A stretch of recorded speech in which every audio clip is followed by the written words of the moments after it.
इसलिए एकांत वन में जाकर के तप करने लगी ताकि शरीर का त्याग कर सके। संध्या ब्रह्मा जी के कहने पर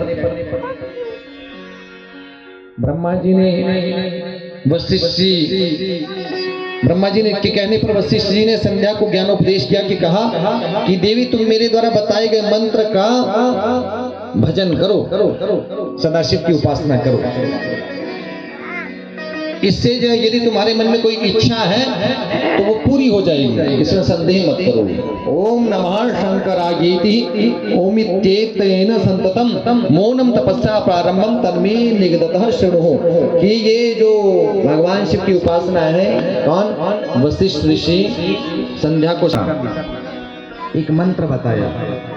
अब इस मंत्र को ध्यान से सुनिएगा। संसार में कोई भी जीव है, पुरुष हो स्त्री हो कोई भी हो, मंत्र कौन सा है? ओम नमः शंकराय ओम। श्री शिव महापुराण में वर्णन स्पष्ट है। ओम शंकराय, ओम नमः शंकराय ओम करते हैं। शंकर कौन समझा रहे हैं संध्या को? ऋषि वशिष्ठ। केवल जल के सेवन, जल का ही सेवन करना, उसके अतिरिक्त कुछ सेवन मत करना, कठिन तप करना। आज चंद्रभागा पर्वत पर, चंद्रभागा नदी के तट पर संध्या ने भयंकर तप प्रारंभ कर दिया। 4 युगों तक तप किया। क्या शिक्षा मिलती है?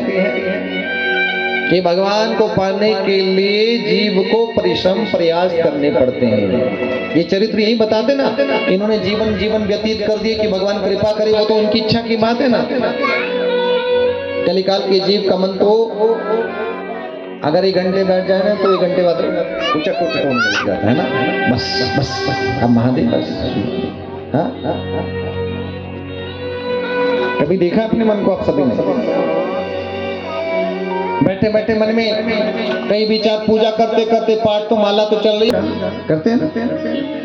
अब आप पूजा घर में चले गए, ठीक है, और चूल्हे पे आपने दूध लगा रखा है गर्म करने के लिए और माला भी फिर रहे हैं। अब माला फिरेगी कि दूध चलता रहेगा वहां पे?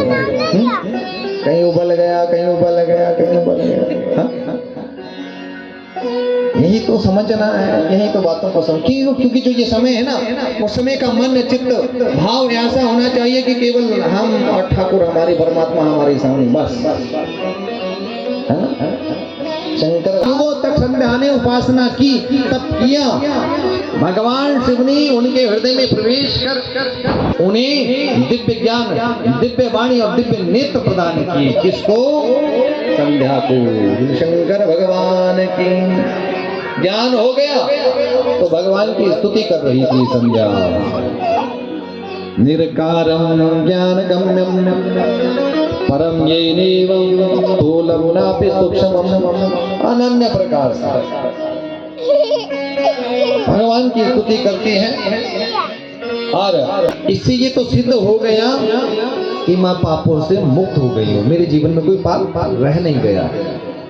अगर महादेव का दर्शन हो रहा है, उनकी कृपा हो गई है, तो इसका मतलब जीव के पाप ताप नष्ट हो। कथा हो रही है, शिव महापुराण यहाँ विराजमान हो गए। तेरे वांगमयी मूर्ति प्रत्यक्षा वर्तते हरि साक्षात शिव यहाँ विराजमान हो गए। तो माने ये वातावरण, ये हवा, ये भूमि, यहाँ रहने वाले लोग पवित्र हो गए हैं, इसमें संशय नहीं है। शंकर भगवान की ऐसे नहीं आएंगे। शंकर भगवान की